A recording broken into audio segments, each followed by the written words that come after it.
prayer. Father, we thank you for this day. We thank you for all that you've done for us and blessed us with. And Lord, we ask you, God, for your wisdom and for knowledge and for understanding of the issues that we're going to discuss tonight and that we're going to be voting on. We just ask you to guide us in those decisions. In Jesus' name we pray. Amen. So you can do the roll call. Here. Honey. Present. Honey. Honey. Here. Here. Here. Honey. Honey. Honey. Honey. Okay, everyone has the minutes of January 13th, 2014 in their book and had an opportunity to review them. Do I hear a motion? I'll second. Mr. Byrd has made the motion. Mr. Baker has made the second. Any corrections or comments? All those in favor can signify by saying aye. Aye. All those opposed? Ayes have it. Yes, Speaker, I'd like to amend the agenda, moving items 7 through 18 right after resolution number 5. okay, and 15, or 16, 17, and 18 are new items. Yes. So you'd like to amend the agenda to add 16, 17, and 18 that Yep. came out of committee today, Yes, ma'am. and then move from the 7 7 through 18. Right after number 5. Okay, and number 5. Okay, is there a second? Second with a friendly amendment to move number 18 after number 3, so all the appointments are at the front. Do you want to Yeah, accept I'll that? accept that. Yes. Okay, Okay, move which one? and it's not an appointment, but acknowledge Yeah. their appointments for individuals. Where are we going to move it To to? number 4, or it'd be right after 3rd, so it'd be, you could 3B, or So 18 will move right after number 4, after number 3, so it'd be after number item 4. 3, and 7 through 17 would move to right after number 5. Yes, ma'am. Yes, Speaker. And that's the motion and second. Shelley, did you get that? Okay. Comments or questions? All those in favor can signify by saying aye. Aye. All those opposed? Ayes have it. The agenda will be amended. We're to the State of the Nation by Principal Chief Bill John Baker. He's hiding behind the podium.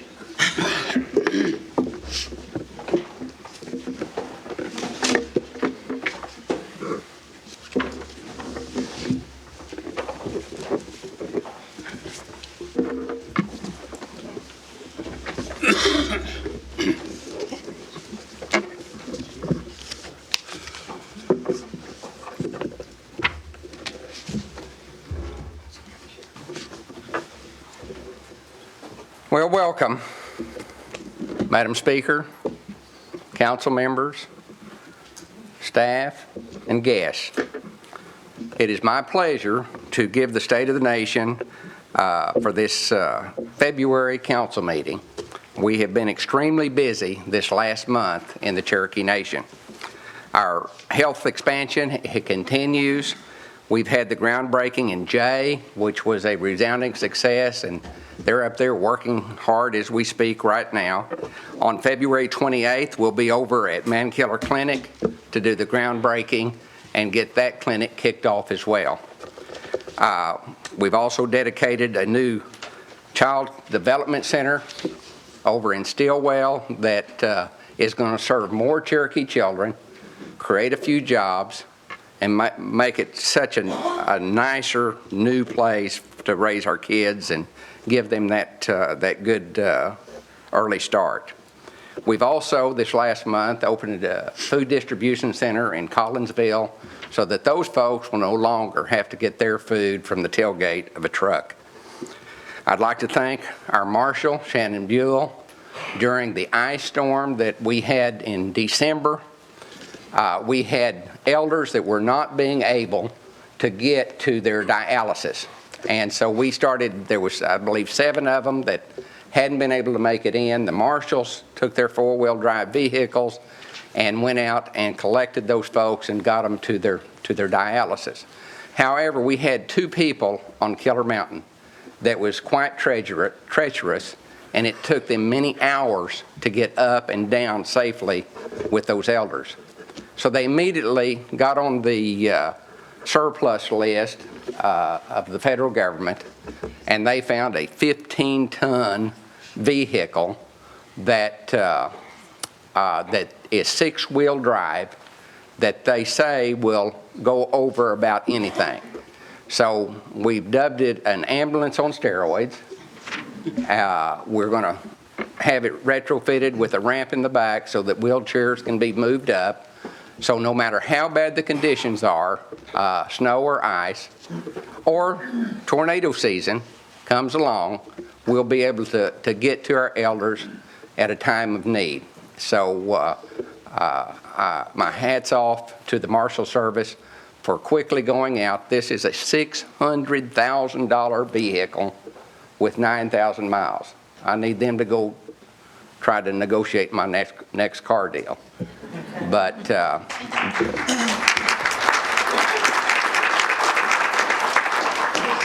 but they gave 0 for it, and it's going to be a great asset to the service. You know, during this hard weather, we had to make many tough decisions. I can tell you that the hospital never closed. The Marshal Service never closed. The clinics were closed an hour in the mornings, and I think maybe 1 or 2 clinics had to close a couple hours early in a couple of days. The complex stayed open because our only purpose is to serve the Cherokee people. And we gave employees an extra hour to get here. We told them to be safe. If they didn't believe they could get here safely, stay home. Take care of their kids that maybe were off from school. But we wanted to have at least a skeleton crew here so that no elder would ever come to the Cherokee Nation and see that we were closed for business when they needed our help. So my hats are off to our employees that faithfully showed up every single snow day that we had this winter and served our people. We're in the process now of doing tax returns, free tax returns for our people. They can contact any of our offices for information on that. Some special recognitions. Our own Dr. Neil Morton was named as a Sequoia Fellow by Northeastern State University. It is an honor for both him and the Cherokee Nation. He is the second Sequoia scholar at Northeastern ever. The other one was our own Wilma Mankiller. Also, we have kudos to CNB CEO Sean Slayton and Cherokee CRC CEO Cheryl Konauer. They both earned special recognition this last week by the Journal Record as outstanding CEOs in the state of Oklahoma.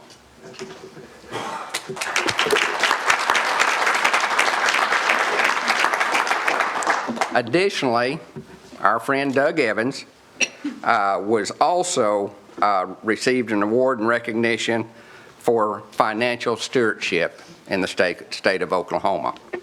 Finally, I'm pleased to announce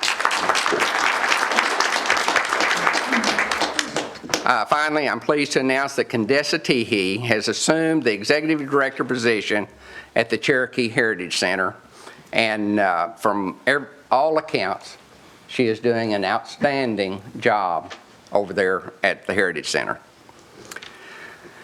I come to the part that needs to be done, that with heavy heart and saddened, but if you'll bear with me, I've got an extremely long list of Cherokees that were with us last month that are not with us this month.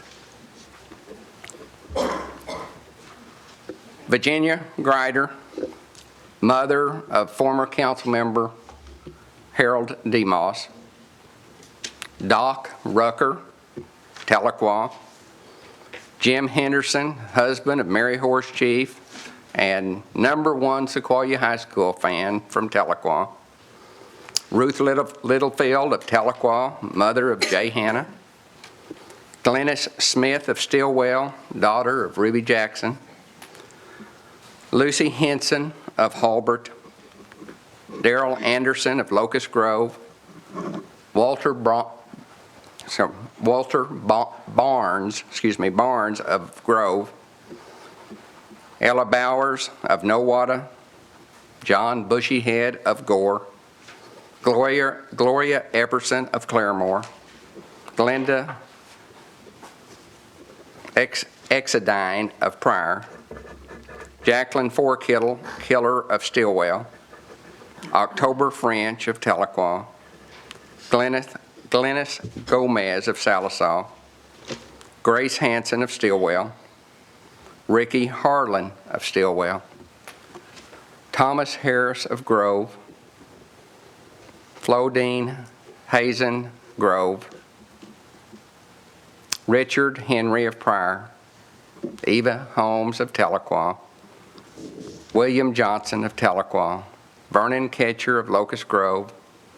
Johnny Lamons of Tahlequah. Robert McLemore of Tulsa. Paisley Parsons of Pryor. Peyton Parsons of Pryor. Teddy Reese of Grove. Finus Riddle of Salisaw. Johnny Rock of Pryor. Deanna Roselle of Muskogee. Jimmy Roselle of Muskogee. George Sixkiller of Pryor. Jefferson Studi of Grove.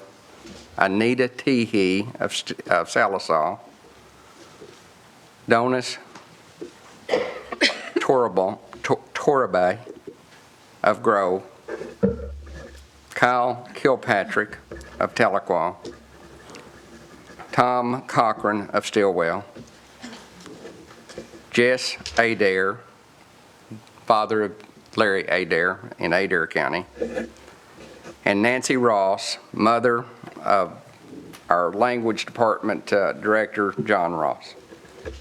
If you'll all take a moment of silence with me to remember these Cherokee souls. Chief. Oh, I'm sorry. Apologize. Others. Yes, Ed Thornton of Tulsa, who was the father of Renee Thornton Kuhn, one of our at-large citizens in Oklahoma City. Okay. Johnny Sixkiller, originally of Claremore, lived at large in Montana. And although he wasn't a Cherokee citizen, Joe Don Waters Sr., who was our Owasso JOM coordinator, and he will be greatly missed. He was Ponca and Kiowa. Thank you. Nancy Burris, Muskogee, a longtime classroom teacher. Done. Fish and Hawk, he was one of our marshals. Yeah, and thank you for saying that. Let me also add James Jimmy Quinn of Austin, Texas, descendant of Annie Bushyhead. Edward Joseph Sheldon Jr. of Bartlesville, not a Cherokee, but his Cherokee wife, Ann Sheldon, is a longtime officer in the Washington County Cherokee organization, and Jesse Lewis is his grandson, who's an employee here. And Lucille Gossett, fine. Sarah Flynn of Seattle, and Dennis Gonzalez. And Dennis here. If we take a moment of silence and remember all of these.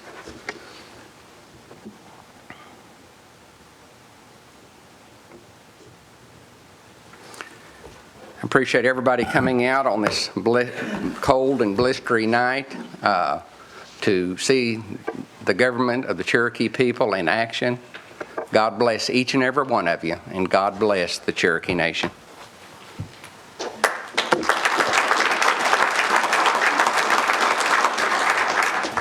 We'll now have our Cherokee Warrior Veterans Awards by Deputy Principal Chief Joe Crittenden. Thank you, Madam Speaker. This evening, I am honored as we recognize 5 servicemen for their service to this country. The first 3 are all from the same area. If the at-large council members would come down to help with this presentation. I'm going to bring all of you down at once, if that's okay, for picture, for reasons of pictures and things. So would David Noel, Eddie Noel, and James P. Noel come down, please? Let's give them a hand, folks.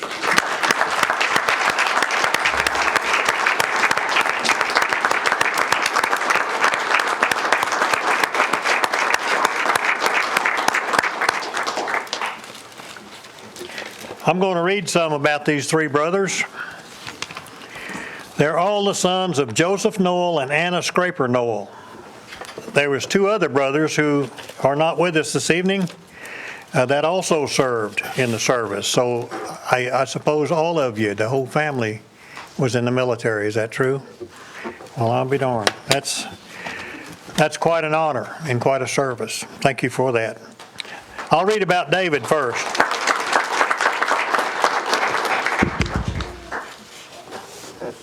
David Noel, the youngest son, was born in 1953. He finished high school at Miami, and in 1972 he joined the U.S. Navy. After attending boot camp at Great Lakes, Illinois, he attended electronics school before being assigned to the USS Yellowstone AD-27. The Yellowstone tended destroyers in the Atlantic Fleet. He stayed aboard that ship until it was decommissioned 2 years later. He then served aboard the ammunition ship USS Santa Barbara AE-28 until 1975. The Santa Barbara replenished destroyers and aircraft carriers during the Vietnam conflict. After his tour of service, David attended Northeastern Oklahoma A&M College in Miami, Oklahoma. He married Janice Myers and has 2 daughters, Ricky and Randy, along with 2 grandkids, Charlie and Ryder. David currently works for the campus police department at NEO A&M College as a lieutenant on the day shift. And that's David. Now I'll read about Eddie. Eddie Noel was born in 1951. He graduated from Miami High School, NEO A&M College in Miami, and University of Oklahoma Physician Assistant Program, Health Science Center in Oklahoma City. He was drafted into the U.S. Army in 1972. He received basic training at Fort Leonard Wood, Missouri, and advanced training at Fort Gordon, Georgia. He attended signal school and was trained as a radio teletype operator. Eddie served at Headquarters and Headquarters Battery 75th Field Artillery Group. He was discharged in October 1974 and served 4 years in the Oklahoma National Guard. He's been employed at the Choctaw Nation for 26 years. He cares for patients in ER, family practice, in-house nursing home, and diabetics. He was the 2013 Oklahoma Academy of Physicians Assistant Rural PA of the Year. And now I'll read about James. 66 years young, joined the 145th Thunderbird Unit while attending Chilocco Indian School. The day after graduation, he was sent to Fort Polk Army Center in Louisiana for basic training, and then on to Fort Ord, California for infantry training. He was then sent to complete his service obligation serving in the National Guard in Miami, Oklahoma. James was honorably discharged in November of 1970. James continued to work at printing as he was taught while attending Chilocco. He's also an award-winning artist. He has sketched 70 drawings of veterans that attended Chilocco, and he is working on 35 more. The portraits are contained in 2 books, and he is now working on a 3rd book. His family has the distinction of their dad being the model in the painting of Sequoia that hangs in the Oklahoma State Capitol. James himself is in the mural that represents the 5 civilized tribes that also hangs in the state capitol. His image was used to represent 5 different images of each of the 5 different tribes. His dad was used as the model in the mural that represents the signing of the allotment. His dad is sitting at the table representing Native American tribes. These paintings were all done by Charles Banks Wilson. And gentlemen, I want to thank you and your family and your other brothers for serving this great country. Appreciate it.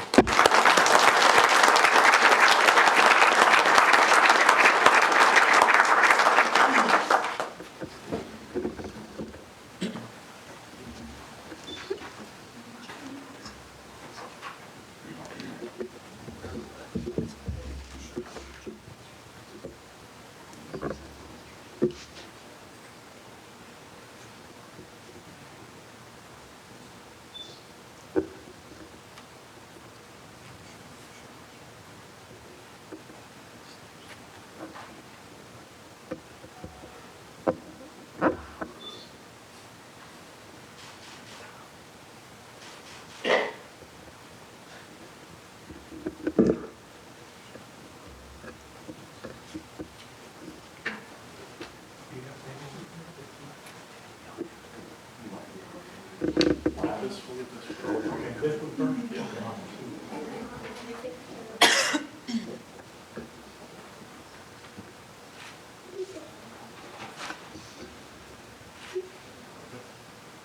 on, family.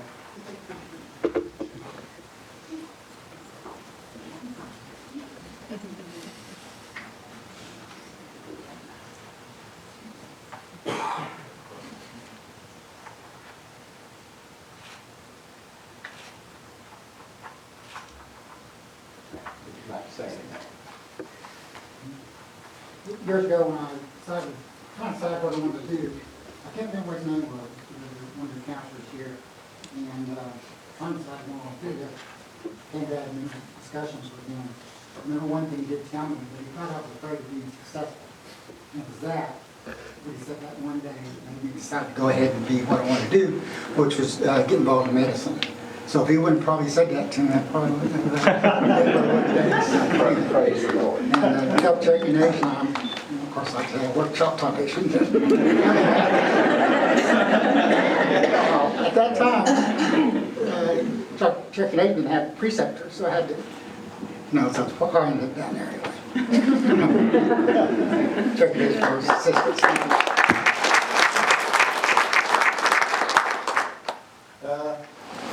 I've got a great family here. They taught me a lot of things, good and bad and other things. Brothers all, we did our duty, they did their deed, and I followed in their footsteps, went military. I learned a lot, respect, honor to fellow man, brothers. And after that, I went on into law enforcement to sort of provide service and help and show. Also during that, I learned how beadwork and different things, arts of Native Americans, and I showed that. Even I assisted college with that, helping on sites to help other people.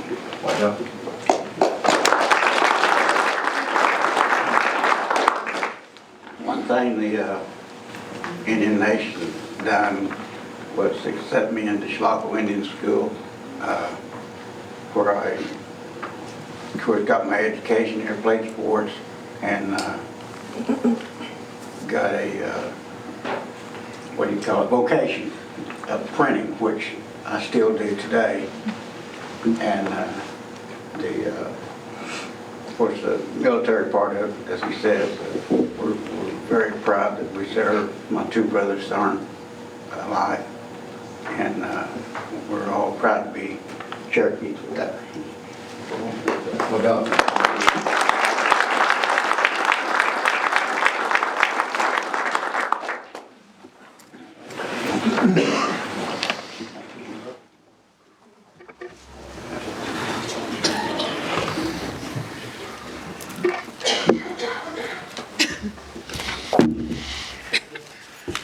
Our next veteran comes from Tahlequah, so if the council members from Tahlequah would come down, please.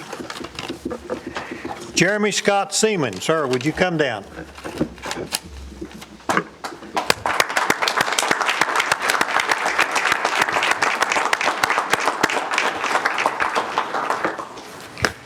Specialist Jeremy Scott Seaman is a 24-year-old citizen from Tahlequah. He enlisted in the Army on May 3rd, 2011.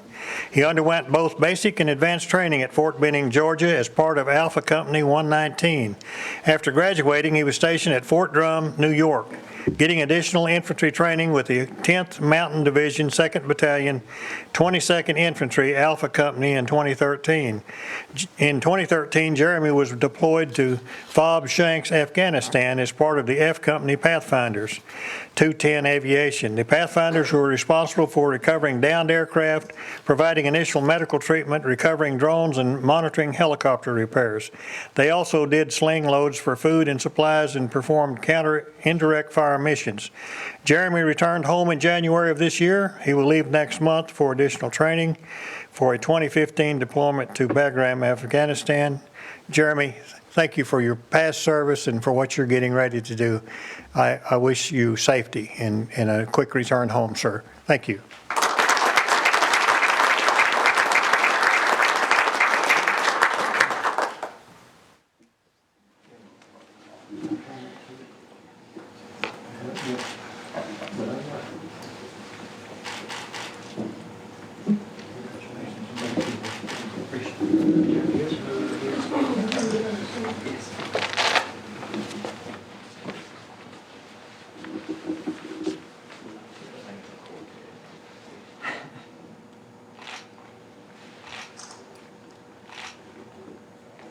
Jeremy, would you like to say anything?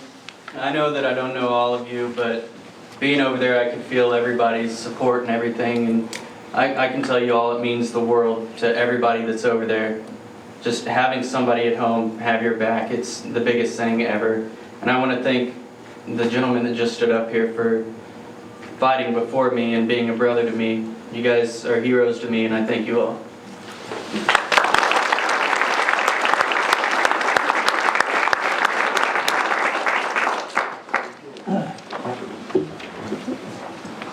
Last, we have a gentleman hails from the Tulsa area, so those folks that, I'm not sure exactly what part of Tulsa he comes from, so if you're on the council and you have part of Tulsa in your district, come on down here and help us with this, please. And his name is Jerry Hogner. Jerry, would you come down, sir? Let's give him a hand.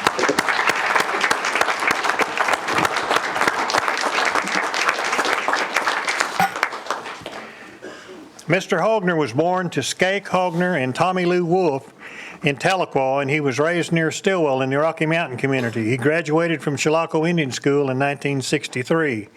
In 1964, he joined the U.S. Navy. After boot camp, he was sent to Philadelphia for flight deck training. He then received orders to the USS Kitty Hawk, an aircraft carrier, and was the flagship of the 7th Fleet. Immediately, his unit started a 9-month deployment to Vietnam. While in Vietnam, Jerry worked on the flight deck, bringing fighting jets back aboard the ship safely. His ship returned to the States for maintenance, but soon was sent back to Vietnam for the second time.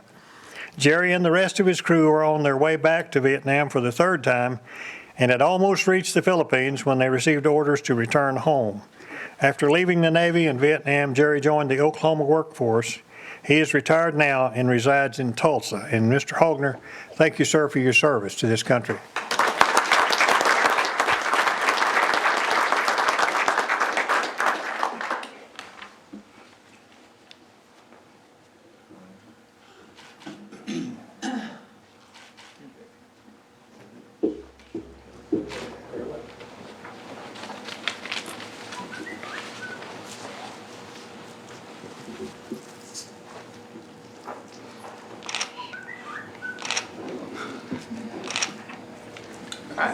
Would you like your wife to come in? That's my sister there. Well, your sister, I'm saying. She's still with what?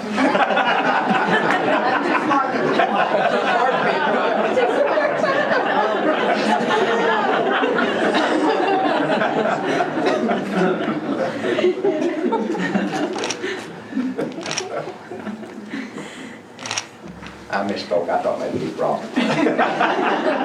Well, honest mistake. Would you like to say something, sir? Not really. There's just too much I could talk about. I could just keep going on and on and on about all the things that happened, you know, when we were over there.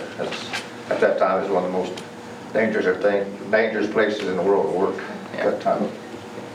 Because at one time, on another one, there was 127 men got killed with one shot over there. So, Thank you for your service. You want to say something about it?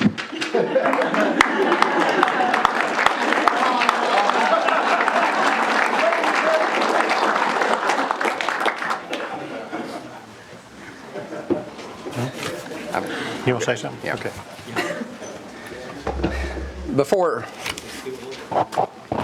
Before deputy's completely done with the honoring of our veterans, I wanted to share another story with you that I got last night. Rusty Henson, a veteran of Iraq, called and said that the particular vehicle that we have, that not only did he drive one in Iraq, but he also trained soldiers to drive it going over there and while they were there. And so he has volunteered to come to the Cherokee Nation and train our officers on all the ins and outs that, which he's going to use some of the training that he got in the military to come help his tribe. And he was just so excited about it. And so anyway, I look forward to honoring him before long at the first given opportunity. But Rusty Henson.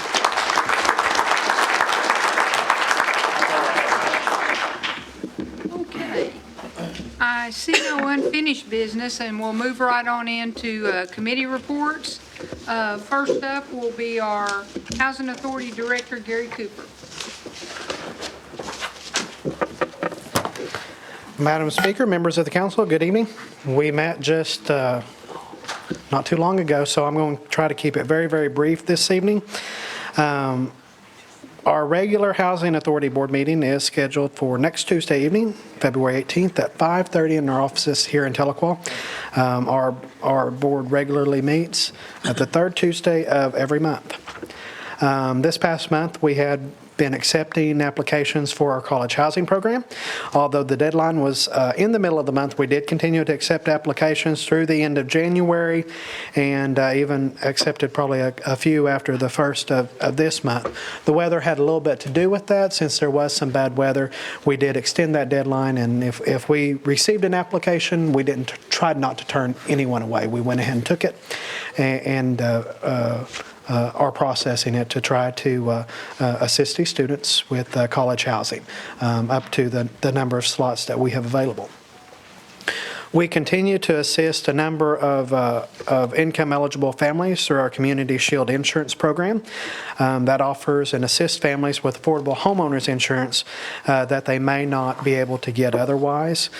We work with AMRAN to be able to offer that program to Cherokee citizens throughout the Cherokee Nation, and we currently have a little over 2,400 families who we're able to assist on that program. Like I promised, I was going to keep it very, very short tonight. I met with y'all just a few hours ago. I'd be happy to answer any questions that you have. If not, thank you for your time. Are there any questions that we didn't go over with him this afternoon? I missed the Amarin. Could you just repeat that part? Yeah. The insurance? The Community Shield homeowners insurance. We have, I don't have the exact, I think it was You said 2,400. I know that we have an existing pool, but Yeah. did you say it was going to be expanded? No. It's the same pool. Glad I clarified. It's the same pool that we have. We have, it fluctuates every, few months or so, but it's a little over 2,400 So that we're we not assist looking with to now. restore it to all of Oklahoma or all of Cherokee Nation? No, because it is because it is a risk pool, and we work in conjunction with AMRAN. Right now, we are restricted to only being able to offer it to income-eligible families under NAHASDA. So we keep it within the boundaries. I can't make any promises about AMRAN. I can tell you that AMRAN is looking at the possibility of doing that. I'd hate to go into very many details right at this point until they get a little bit further on with it. But yes, as of right now, it's specific to the 14 counties. Are there any other questions? Okay, Gary, good report. Thank you, ma'am. Okay. Our next monthly report will be by our CEO of Cherokee Nation Businesses, John Slayton. Good evening, council.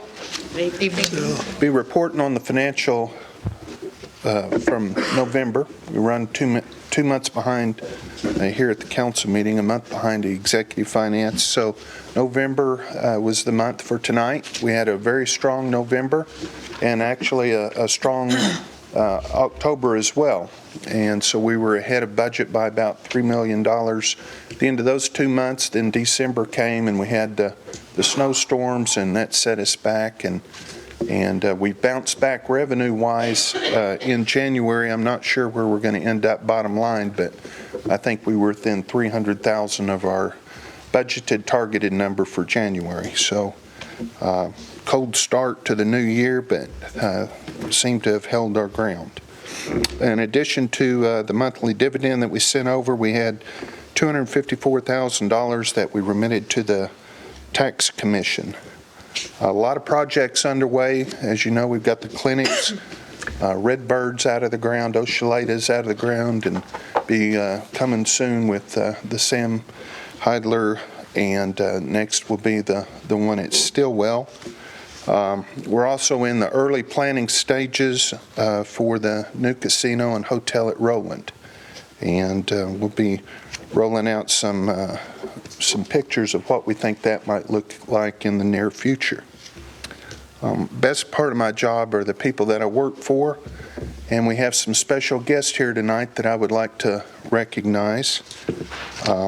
As you know, from time to time we talk about all the hard work that our employees do in the communities, and I think the last number I had, and Gina can correct me if I'm wrong, but I believe our employees volunteered over 5,000 hours in the communities last year, and each one of the sites nominated a volunteer of the year, if you will, and we have them here, and I would like when I call their name, if they would, just to stand, and we'll recognize them all at the end.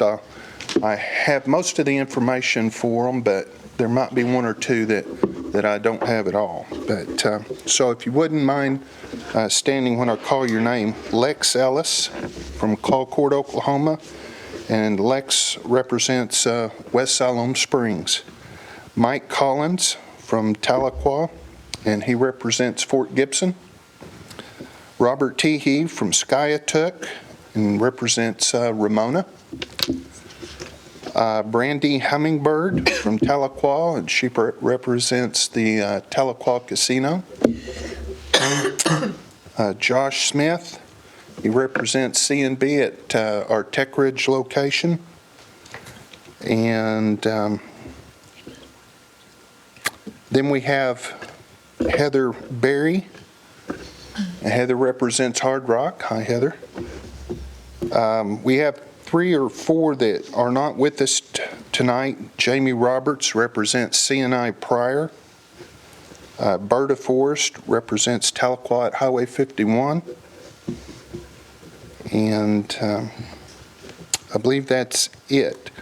Our volunteer of the year is Donovan Riddle. He's a Stillwell resident and a Cherokee Nation citizen who works for C&I there in Stillwell. He's the captain of the newly established Cherokee Nation Industries Community Impact Team, and I would like to tell these employees thank you. Did I overlook anyone? Because I normally do that.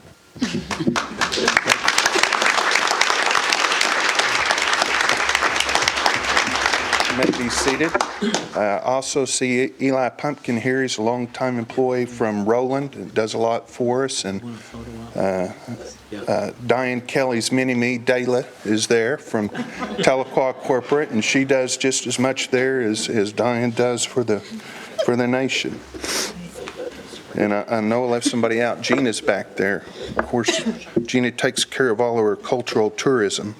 Sean, why yes. don't we get everybody that's here from C&B down for a photo op? That'd be great. Okay? Come this way. Come on down, we won't bite you. They don't bite. Come on. Chief, Deputy? Oh, and I see Lisa Long there too. So we've got good representation tonight from C&B.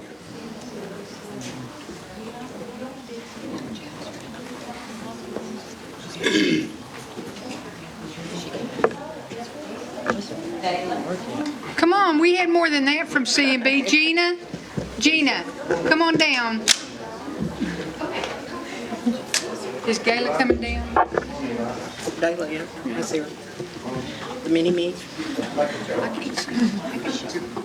I can barely see her, I just want to see her through the computer. There. Yeah, barely. You can use one of them.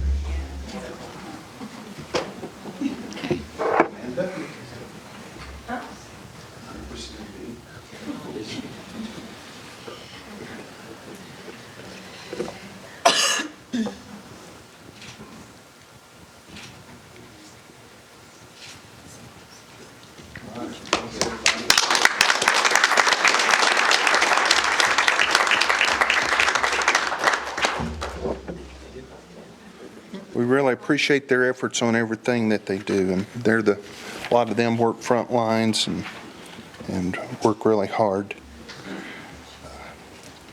The Cherokee Nation Cultural Tourism is hosting an antique firearms presentation class at the National Prison on February the 13th. It'll be taught by a gentleman named Rick Parker of Parker Conservation. He has 40 years of experience in art conservation, has lectured at numerous institutions, including the Smithsonian, the MIT, and Society for Preservation of New England Antiquities. It's a first-come, first-served, and the cost is $25. Our current employment at C&B is $5,838, $4,532 excluding our contract and temporary employees. We had a Cherokee percentage of 73.4 with other Native at 7.7, total of 81.1% Native American. We're trying very hard to hold that. It does look like we'll be having some slippage here as we open up some new venues, but we'll try to make that bounce back as quickly as possible. That concludes my report, and I'll try to answer any questions. Okay, do we have questions? Yes. Is the MOU with Macy's complete yet? Not yet. There was a change to the roads program, and so Macy's is with the Tulsa County or something, and so they're wordsmithing some of the language in it. And last update last Friday was that it would be back to us very soon. Okay, thank you. Thank you, Madam Speaker. Other questions? Yes, Joe. Yeah, I just want to congratulate you and Doug Evans. I know you was recognized for your leadership and your dedication in the community. Chief Baker had mentioned you as one of the Oklahoma's most admired CEOs, and Doug was awarded for his financial stewardship honor. No, thanks. I didn't know moms could vote, but I guess they could. I think that does your reputation and C&B proud. Well, I appreciate that. It's the people that are doing the job, and I do want to express my appreciation. I know Cheryl's and Doug's to Chief Baker for coming and supporting us that night. It was a snowy, icy, very cold night, and appreciate him making the trip after, I'm sure, a long day. So thanks to him for that. Thank you, Sean. Good report. Seeing no old business, we'll move into our new business, and we'll start with number 1.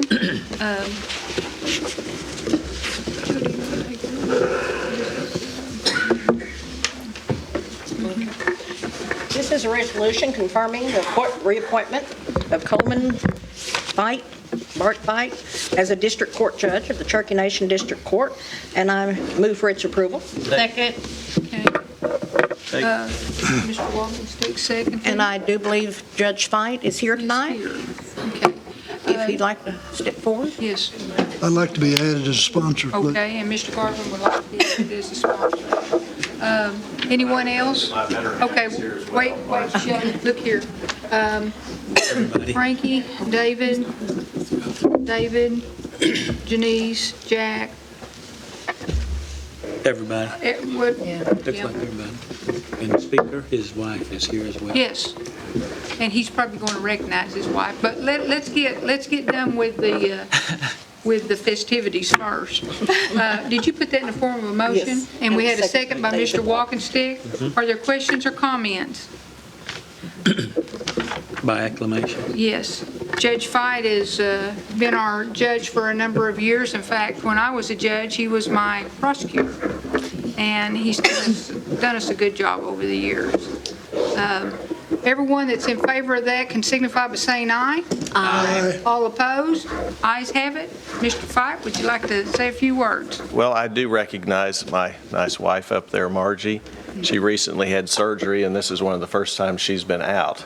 She took up the game of tennis not too long ago, and it bothered her elbow, so Dr. Boone in Tulsa had to take care of her. But I think she's on the mend. Don't know whether we're going to let her play tennis again or not, though. Have to check on that. But I sincerely appreciate your confidence and trust in me. It's a great honor to be appointed again. I've served through 4 administrations now. Back when Tina was judge, I got started, and I think I'm a little older. I hope I'm a little, well, I know I'm a little older. I hope I'm a little wiser, and I sincerely appreciate this. It's a great responsibility. I believe our court system is doing well, and I just want to thank you very much.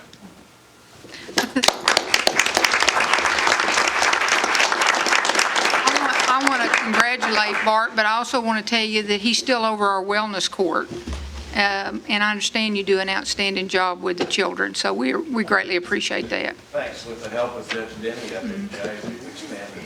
Good, good. Well, we hope to continue to do that. And we're having some good successes, and I appreciate that. That's a one-on-one type situation, and it's very intensive, and I know it takes a lot of extra time.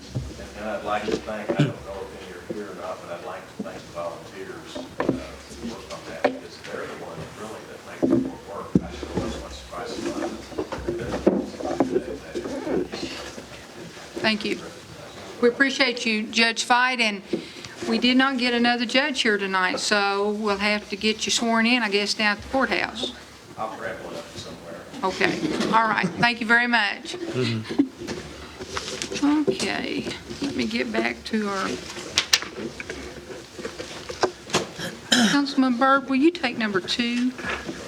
Yes. This is a resolution confirming the reappointment of Patsy Ann Nick Smith as a board member of Cherokee Nation Foundation. I put that in form of a motion. Second. We have a motion and second by Victoria, and Ms. Smith is here tonight. Do we have any questions of Ms. Smith? This is a reappointment. Okay, we'll just go ahead and take a vote. All those in favor can signify by saying aye. Aye. All those opposed? Ayes have it. Ms. Smith, would you like to say anything? Okay, we'll continue your good work. It's been a pleasure to serve. Wow, okay. Been a learning experience too. Well, thank you very much. She will be reappointed to our Cherokee Nation Foundation Board. Okay, then that moves us to number 3. Janelle, will you take that? Yes, this is a resolution confirming the reappointment of Shannon Fisher as Commissioner of the Cherokee Nation Gaming Commission, and I'll put that in the form of a motion. With a second by Mr. Garvin.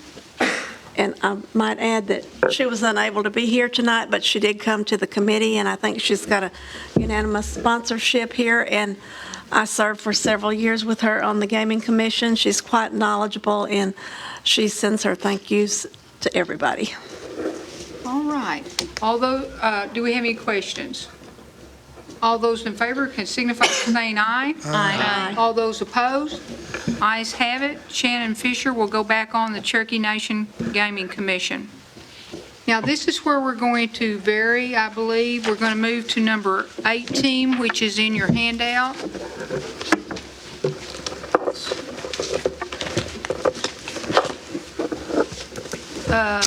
Ms. Watts, would you take that? Thank you, Madam Speaker. It was truly a pleasure and honor to get the email from coworkers. I'm sure there was more people behind it than just Earl White and Erica Brown or Erica Owens. They emailed me, and they emailed several of us asking about Miss Barbara Williams. And they wanted to encourage us to honor her for her work at the Cherokee Nation. And there's a number of things in this resolution that you started work in Cherokee Nation in 1977 and in the registration department. And since then, you have gone on to if our sexual education department was in the dark, you definitely brought it out in the light. And I don't think that you would be insulted that in the community, amongst our students, amongst our teachers, amongst our community people, you're known as the sex lady, right? Okay. So when I got the email, and they helped me gather up the information, and then there was a lot of people that had to put everything together for tonight. So we will give you the resolution tonight after I make the motion, and I believe everyone signed on in committee.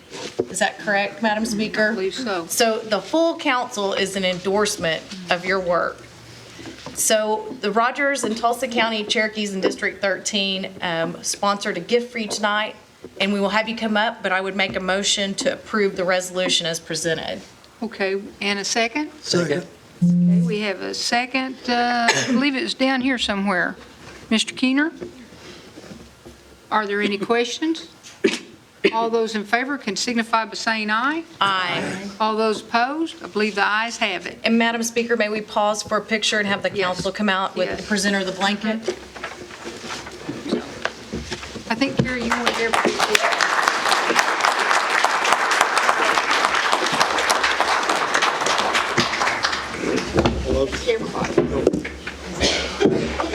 Lady is so comical.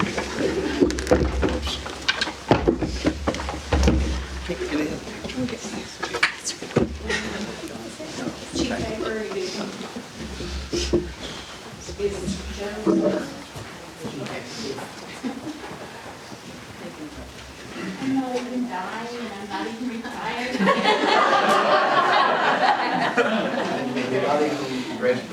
I'm not, and I'm dressed like Dolly Parton.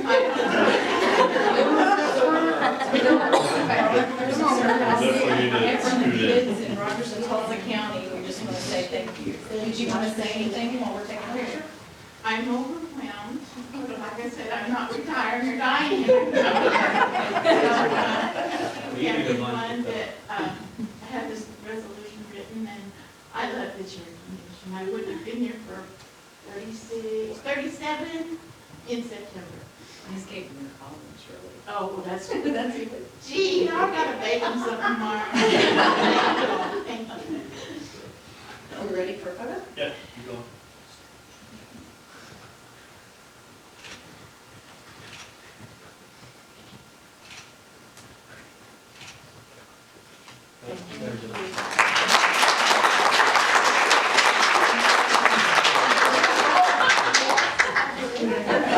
She wants to give a lesson in Cherokee. Probably.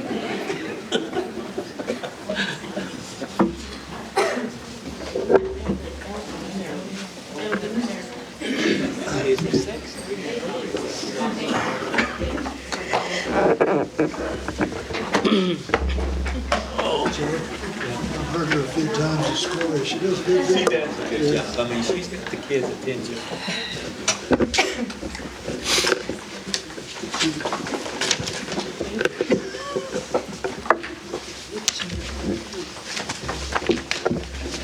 Okay. 1 through 4. Okay. We're back on number 4, which is in your book. Secretary. Yes. Let's see, Janelle, you going to take number 4? Number 4.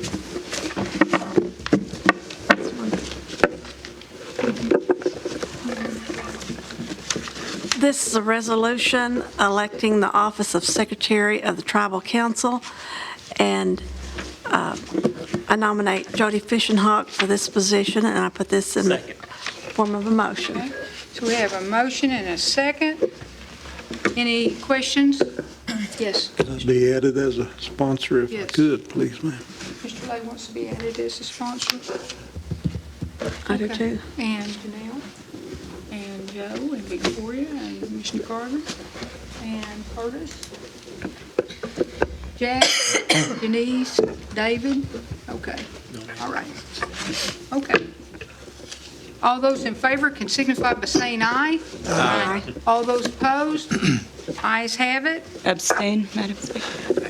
And Julia abstains. Also abstain. Okay.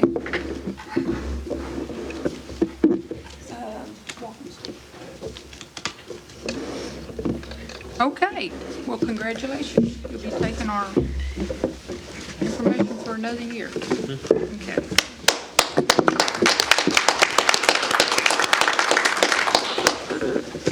Okay, that moves us to number 5. Mr. Lay, would you take that? Yes, ma'am. A resolution ratifying implementation agreement number 2, implementing the 2008 MOA as to NAHASDA funding for Delaware Formula Current Assisted Stock between the Cherokee Nation and the Delaware Tribe of Indians. Put that in form of a motion with the changes that were made. Okay, and Victoria seconded. So we have a motion and a second. Do we have questions? All those in favor can signify by saying aye. Aye. All those opposed? Ayes have it.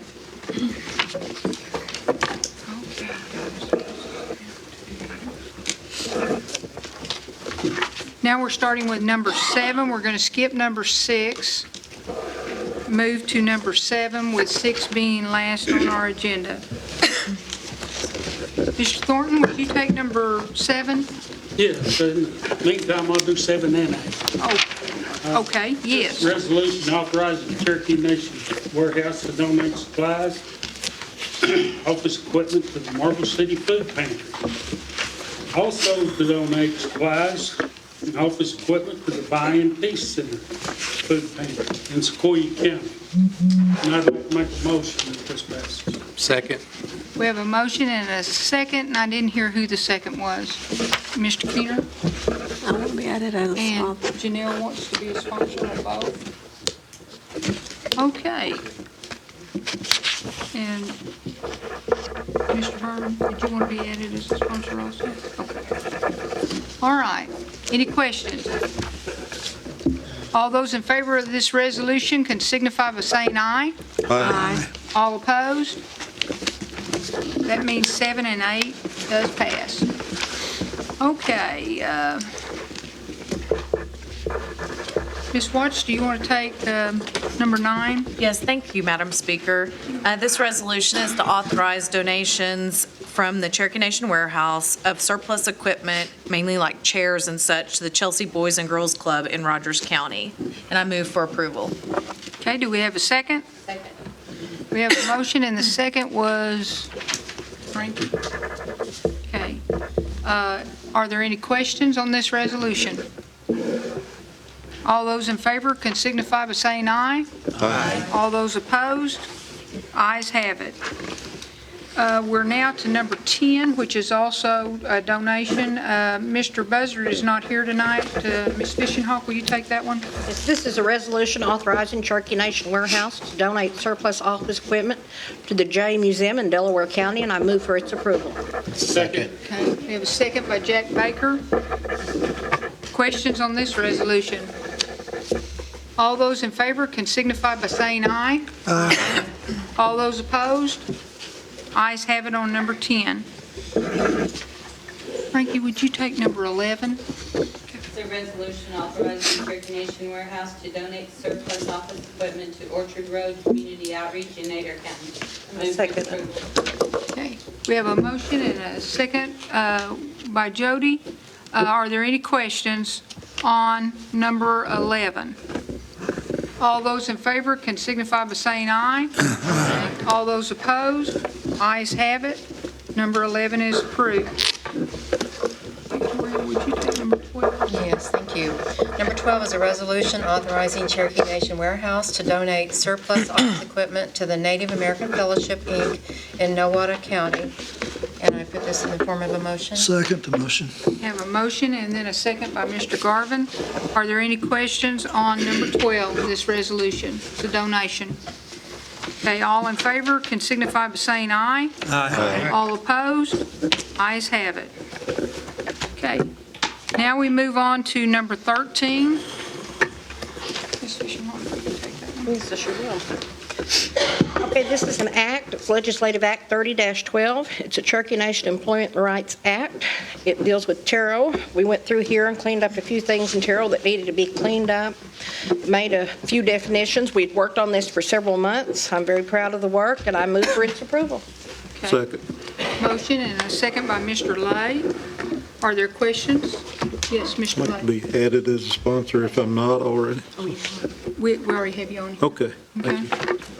Any other sponsors or questions or comments? Sponsor. Mr. Garvin? I had a question, a clarification on the definition for project. On the way that we've changed the definition of project, and I'm not sure if this is AG Hembry or Assistant AG Odell, but when we change the definition of project, does that mean that Cherokee Nation businesses or their entities are then excluded from paying those fees? No, because they are a standalone separate section as employer. They are our entities, that only qualifies our other business, not our wholly owned businesses, but others. So they will continue to pay any tariff fees? Okay, thank you. Unless they meet the exemption, but yes. Thank you very much. Thank you, Madam Speaker. Are there any other questions? Okay, this is an act. Do I dare see a motion for acclamation? So moved. Okay. Mr. Walkenstick has made such a second to that. All those in favor of this act can signify by saying aye. Aye. All those opposed? Ayes have it. Okay. Diane Kelly, go forth. Okay. Yeah. Number 14.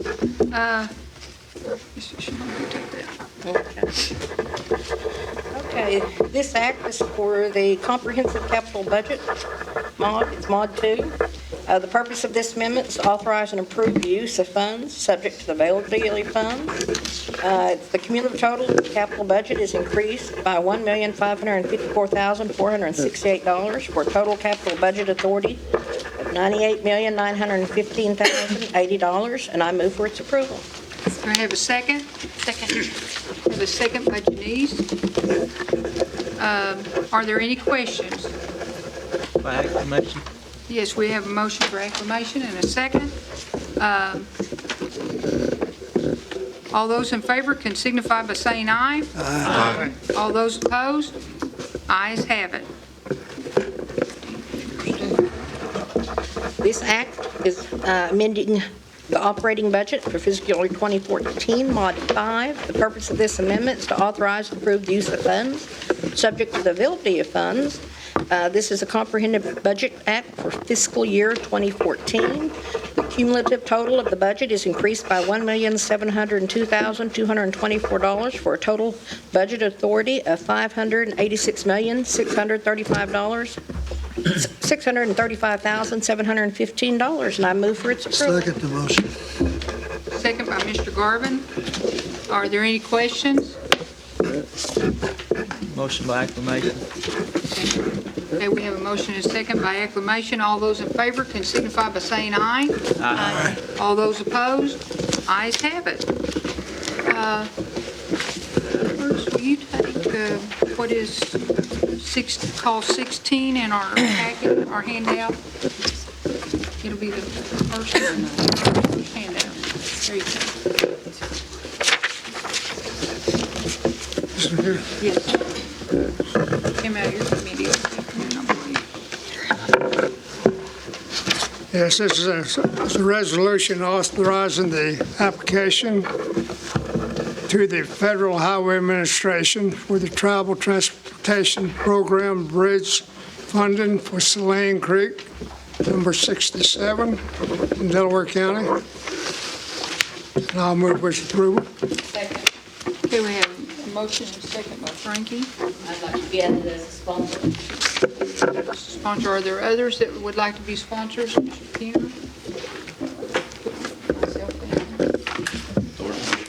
Mr. Thornton? Okay. Ms. Watts? Anybody else? Okay, we have a motion and a second on this resolution. Are there questions? All those in favor can signify by saying aye. Aye. All those opposed? Ayes have it. Mr. Walkenstick, will you take number 17? It's Yes. in our handout. This is a resolution authorizing the Bureau of Indian Affairs to revise and update the Cherokee Nation's inventory of tribal transportation facilities. I'd like to put that in the form of a motion. Okay, do we have a second? Second motion. Motion and second by Mr. Garvin. Do we have questions or comments? All those in favor of this resolution can signify by saying aye. Aye. All those opposed? Ayes have it. Okay, we've done number 18. That puts us back to number 6.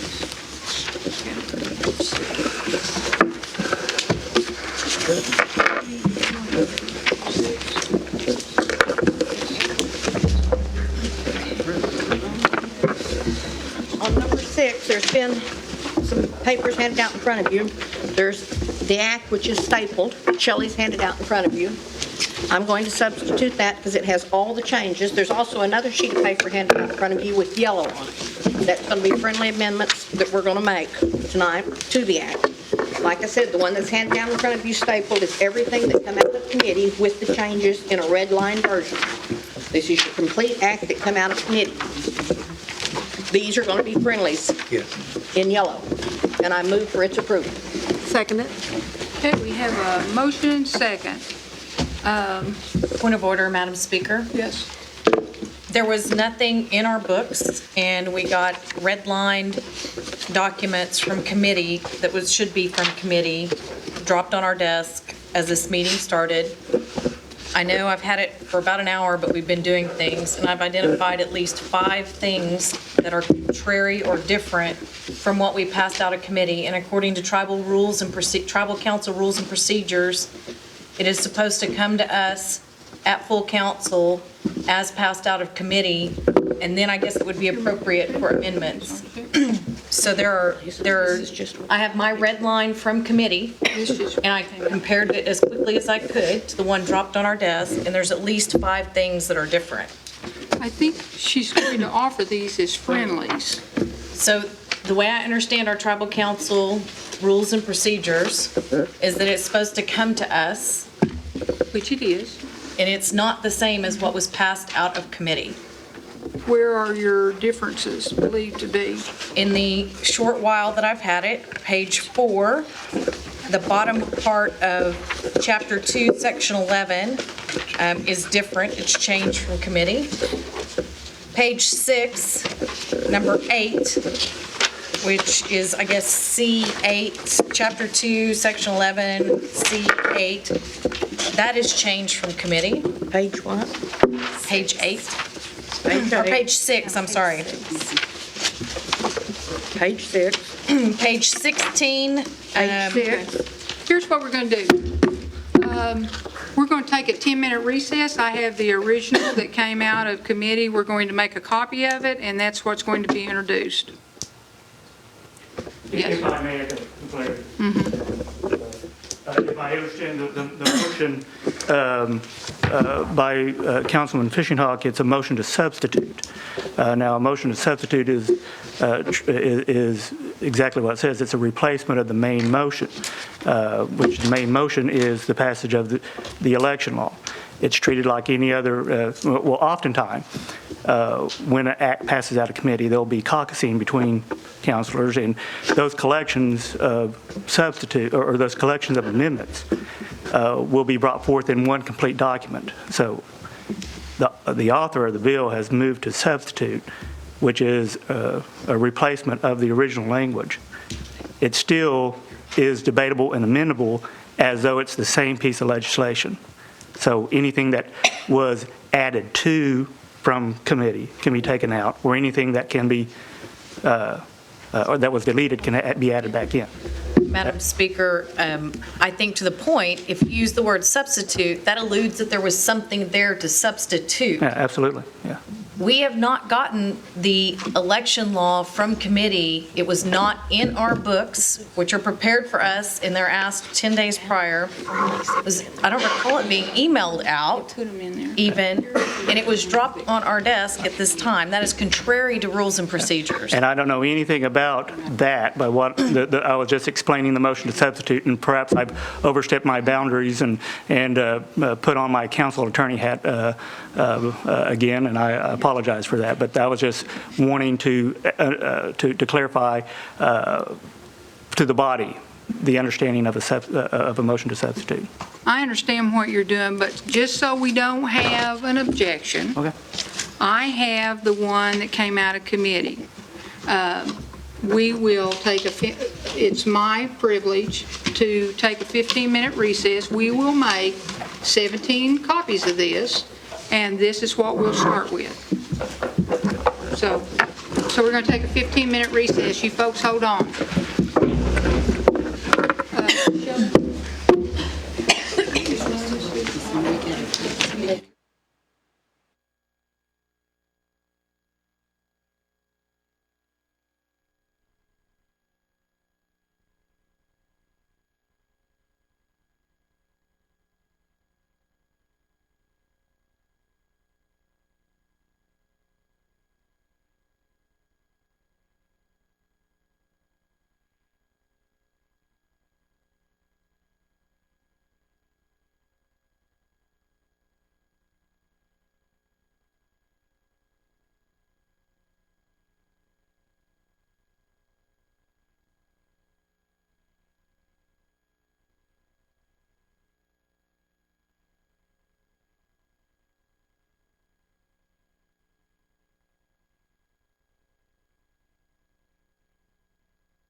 Okay, she's handed out the one out of committee. What my motion is, I'm moving for the approval. The one that I handed out that was going to be substitution, I'm making a substitution for the one that was previously handed out. For the one that came out, the second sheet in front of you that has the yellow, that is the friendlies. I'm handing it out for clarification with the friendlies, and that is my motion, and I move for its approval. I second it. Okay, so we have a motion and a second. The one that came out of committee has green on the fourth page. The one that she's asking to substitute only has red throughout with her friendlies, which she has very kindly listed on a separate sheet for your convenience. And we have a motion and second. Okay, I guess yes. Madam Speaker, given that I'm looking at page 4 here from the one that we were just given, which is the original, or the one that came out of committee, and the substitutions that we were handed at the beginning of the meeting tonight, and given that right there are differences and that we have not had time to look at the changes, the substitutions that have made in this 36-page piece of proposed legislation, I would move to table this back to committee so that we will have the time to consider and not ram this piece of legislation through without the consideration that it deserves from this full body. So I would move to table back to committee. Second. We have a motion to table and a second. That is not debatable. We'll go ahead and do this by roll call. And this will be on tabling it. If it's voted down, then we continue on. So yes is to table, no is to continue on with our work tonight. Yes, Shelley. John Garvin? Yes. Craig Curtis?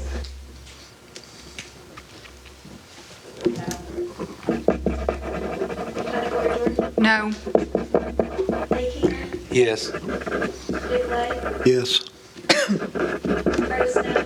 No. Janice Taylor? No. David Thornton? No. Victoria Vespucci? No.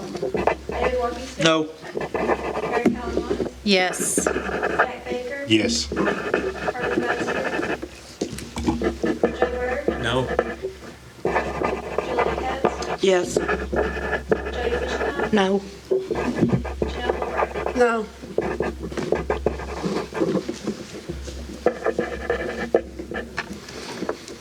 We have 6 yes and 10 no. Okay. The noes have it. We will continue on.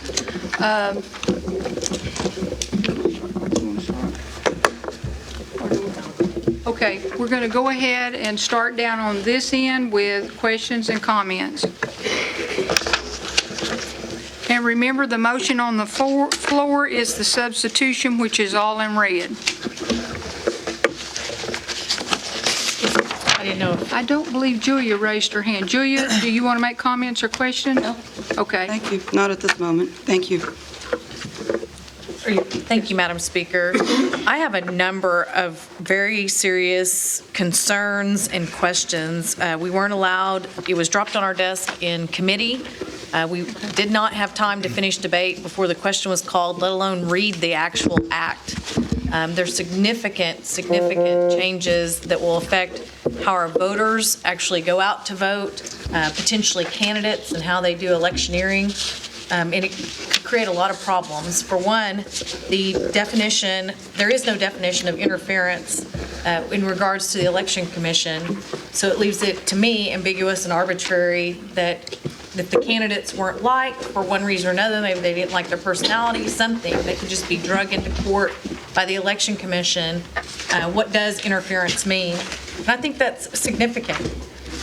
I think, but I'm not for sure because this is, again, I mean, there's mass confusion. It's dropped on our desk here at full council that the friendly amendments address the idea that the Election Commission removes itself from tribal law. That was a serious, grave concern I had from committee meeting.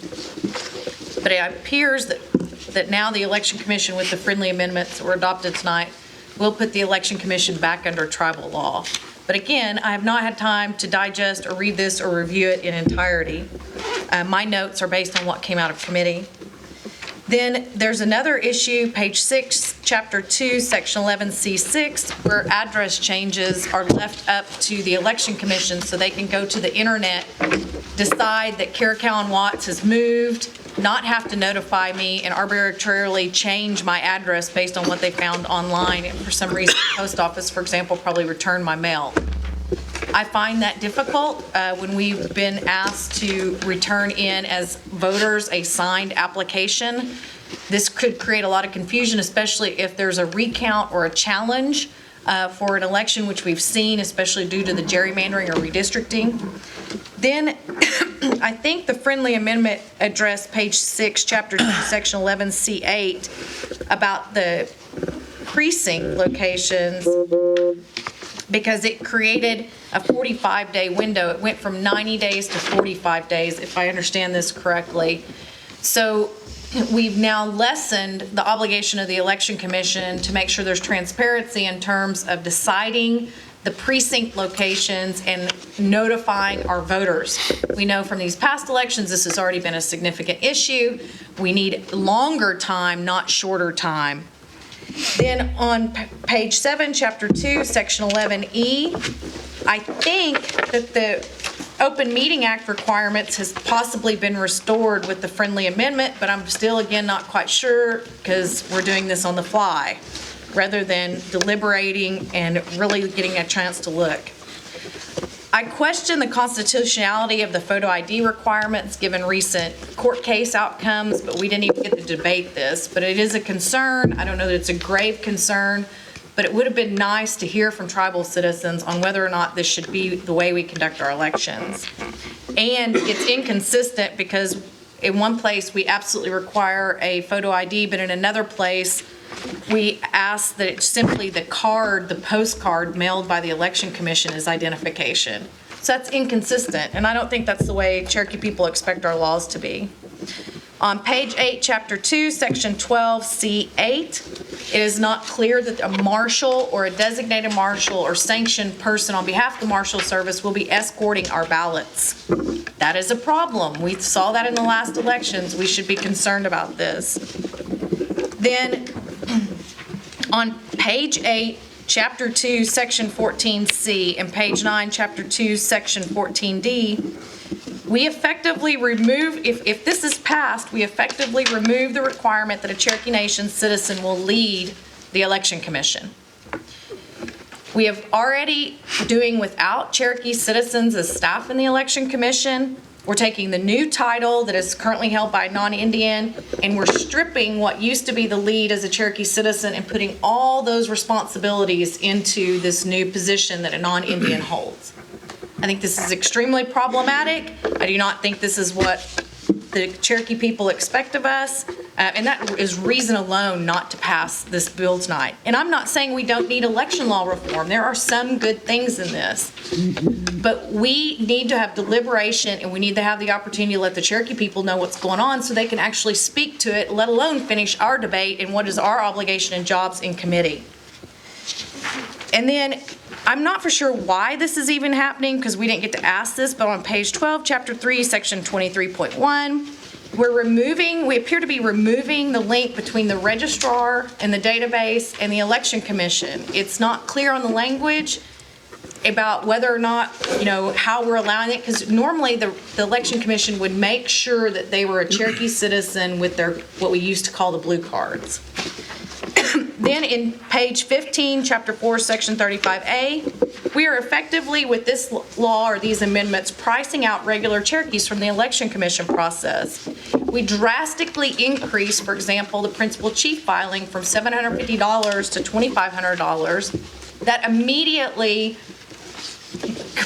That'll immediately block normal, regular Cherokees from ever filing, and we're already going in the wrong direction in terms of campaign finance and how our elections are being funded. let alone, and deputy chief will go to 2,000, and council doubles from 250 to 500 just for the filing fees. That puts a huge burden on what I call regular, average, normal Cherokees and puts this in the hands of other people that might want to fund our elections. On page 19, chapter 5, section 42, they are making it mandatory for training requirements for candidates, placing an undue burden on at-large people that may live in California or Montana or Washington, D.C., that the Election Commission is allowed to arbitrarily set, because it does not mandate when the date would be, some kind of training for, if they filed for council, for example, and they would have to be there. That creates that undue burden. They don't have to be anywhere at this point. They could even email in, or they used to, their application for filing. Then on page 26, Article 2, Section 64.2, we have challenge ballots. There's questions about how this changes around the security and the ability to audit. It says that they're not locked. It's not clear that they'll be locked, and then they're lumped together. Then rather than being preserved by precinct, if you've ever been through a recount or a challenge on an election, you must preserve them in their original areas and by precinct, or otherwise you start muddling ballots, and they're already confusing because they're challenge ballots. So this is creating huge problems on its own as well. I appreciate that the correction from membership to citizenship, because it should be by citizenship. Then on page 28, Article 3, Section 73A, we are putting the absentee ballots even further closer to the election when they're mailed out. We know from past elections, we have problems with at-large people receiving their absentee ballots, so we're going to mail them even later or even closer to the election with these changes or with these amendments. Then on page 29, Article 3, Section 78, it is requiring all notaries on absentees to be the same as Oklahoma.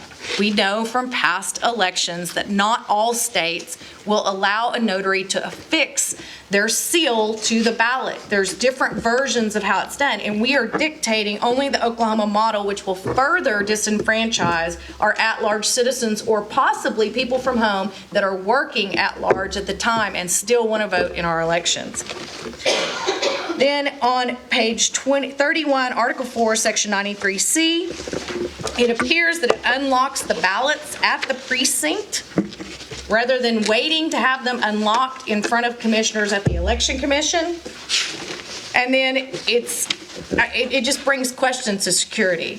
I do appreciate the attempts that seem very valid about trying to clean up the absentee ballots. There are some good things, but I believe I've exhausted my time and I've had to cut down what I was already concerned about to even get to this point. Thank you, Madam Speaker. Oh, we've got plenty of time. Do you want to say something else? No, I obviously will not be supporting it in this, as it's presented tonight. Okay. Do we have other questions on this side or comments? Mr. Garvin? Yes, I have a friendly amendment I'd like to present. I'll pass them down.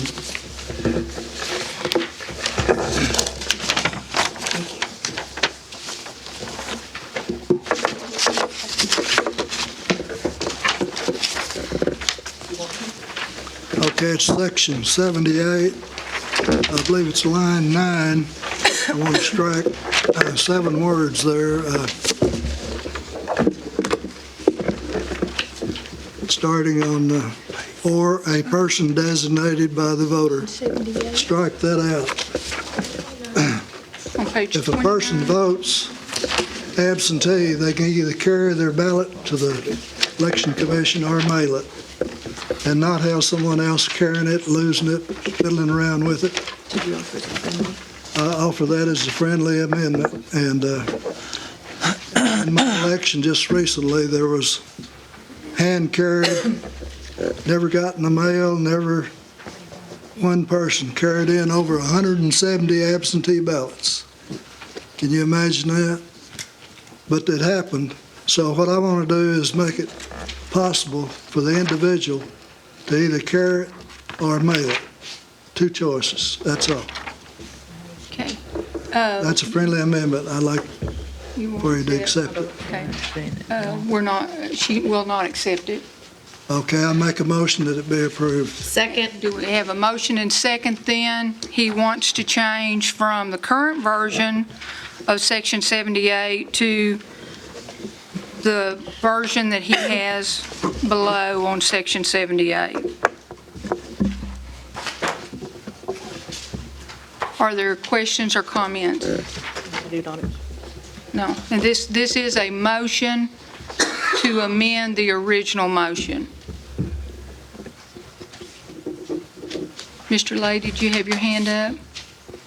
Yes, ma'am, thank you. Just a little clarification, if somebody could, or anybody. On the, when it says the envelope notarized and sealed, and return the envelope via the United States mail in the postage page return envelope, doesn't that automatically do, I think, what you're asking, or not? I'm just asking for clarification. No, sir, it also says that some designated person could carry it. So the voter could choose someone to, Oh, it's where the strikeout is. Now Phyllis couldn't carry yours. It's where the strikeout is. Thank you. Okay, other questions? Yes, Mr. Thornton, I think that's you down there. Yes. Okay. I see where it says that they could be mailed in. Is that correct? yes. What's to keep someone from mailing 170 envelopes into the election commission? One person? Yeah. It'd be pretty hard to get through, I think. Probably could do it. They could be very hopeless. But anyway, that's the only thing. Yes, Mr. Walkingstick. Speaker, my problems I have with this amendment is, you know, we all have voters in our district don't have transportation, and they can't get around, and sometimes they have to leave it up to their person to get their ballot in. And, you know, it kind of depends what counties you live in. I mean, some of the counties that we district have higher, we have different economic constituents there. And so in mine, unfortunately, you know, a lot of them don't have vehicles and transportation, so I can't support this. Thank you. Other comments? Yes, Mr. Garvin. Just to answer his comment there, all it takes is a stamp. I know your people's got stamps, and I know they've gone up. They got food stamps, all we got. But it just keeps the red flags down, somebody getting 100 absentee ballots and carrying them over here. You know that's a red flag, and you know something's going on. You don't know what, but somebody carry 170 votes over here. You know that's not right. Thank you. Yes, Ms. Fishenhall. Adair County had a problem when I do believe in the court system. It was either 21 or 41 ballots that was marked in pencil, that they said in court was marked in pencil for Bill John Baker was erased and changed to Chad Smith. Out of them 21 or 41, all but one was changed.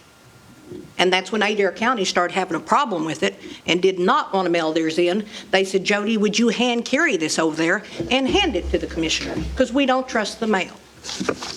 They had a problem with it. And I refused to disenfranchise my voters because they thought that seems a bit suspicious.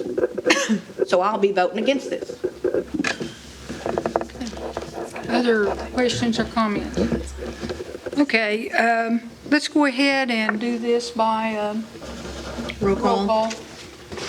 Now, this is to change what you have before you that Ms. Fishenhall has made a motion to approve and Janelle has seconded.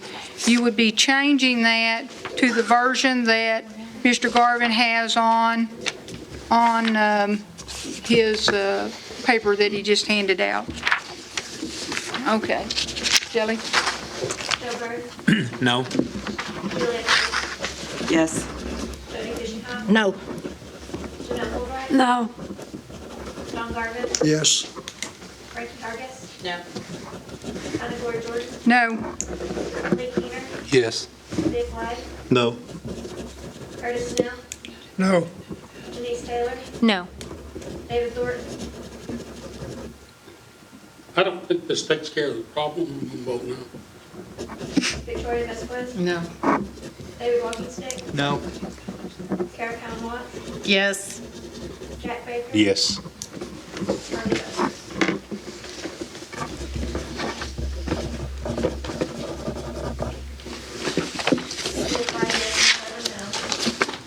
Okay, the motion to amend fails. Let's see, I believe we were over on this side. We'll just continue down this road. Did anybody have any comments at this point in time? The only comment that I have is this: visiting a lot of the traditional people throughout 14 counties. I'm glad we're addressing some of the changes that need to be made, because the last election was an embarrassment to have so many recounts to go out in the area there. And if we can give the Election Commission more autonomy and keep hands off from the tribe, any way we can do that, as long as we follow the Constitution, then I think those are good changes. Comments on this side? I'll just start down here on the end, and I'll get to you in just a second. Mr. Keener? Thank you, Madam Chair. Yes, on page 9, where the director shall be hired independently and not have to be a Cherokee citizen. But yet the administrator in D shall be a Cherokee citizen. I don't agree with that. I think the Cherokee people are able to conduct their own elections. In our business report today, under tribal employment, it gives all the tribal employees, but it excludes contract and temporary employees. So we see where that leads if a person who is not Cherokee, it just expands exponentially when you start introducing non-Cherokees to be able to do that. Also on, let's see, maybe what page it is, where the filing fees go up so high. It was stated that the Choctaw and Chickasaw have that we're just following them, and I would suggest that as Cherokees we should be the leader of our own nation. It's fine to look and see what others are doing, but when there's no reason to make it go up other than to follow another tribe, as Mr. Byrd said, the people of the nation going around, if you'd asked them if they wanted to run for council, would you rather pay $500 or $250? I think most people would say $250. I think it does take it out of the hands of a lot of people, and it lends itself to maybe some other groups trying to say, well, we'll pay your filing fee because we have the money and we'll back you, and you can do what we want you to do. And they may or may not be Cherokee. So those are two things. And then the last thing was on the transparency of the Election Commission. There's several things in here about the Open Meeting Acts, and I think the friendly amendment does address that, but it does seem rather suspect. And I can't find that. I'd written that. Oh, it says shall be autonomous and permanent. So that's stated in the Constitution, I believe, and we all agree on that. But when it says that any interference and intervention by any other type of influence of the executive office or Cherokee Nation Council, well, we do have a stake in this. We are shareholders. We're the council. We represent our districts. We need to be at the table holding the Election Commission accountable, I feel. So I keep hearing this over and over. We're autonomous. We don't have to do what you say. We're autonomous. And yes, I do agree with that partly, but still I think the tribal council should have say in what is going on with the Election Commission from this day forward and beyond. So I won't be supporting this if it's going to take the council out of the process, which it looks like that may be trying what they're trying to do. And we can still go back to the table and still discuss this and hash this out, but to try to push it through in this manner is not becoming to this body. Thank you. Okay, let's see, did we have anybody else on, I guess, down, Janice? When we discussed this in committee, I had several reservations, but the friendly amendments that have been proposed here have taken care of most of them and the corrections we made after committee. One point of clarification that I want to make on these precinct locations, the law as it was before had us having to set our precincts and make our contracts 90 days before the date of candidate filing, not 90 days prior to the election. So that meant before we even knew where we were going to be having elections, we had to have already selected our polling places. The change that has been made is that it will be 45 days in advance of the election. So we will know where we're having elections and can set our polling places appropriately. And also on the absentee ballots, I believe the day was changed from Monday to Tuesday on that because typically that is the last Monday of May, which typically is a holiday, Memorial Day. So with the changes that have been made, I can support this new law. Mr. Lay, I believe you were next. Oh, thank you, Mayor. Yeah, I helped pass this out of committee with the promise that we would have some dialogue and cooperation, and the Speaker and the Secretary and I have had that for several days. And the friendly that I see here about the Election Commission shall be subject to the Cherokee Nation laws is probably the paramount issue that I had with the whole act. One thing that I would like to do here, but after we say pursuant to the constitutional independent and autonomous status, there are several, I guess 3 sentences here that go on to kind of unravel that a little bit. It sounds like lawyer words, and I'm surrounded by them, but that's okay. I still love them all.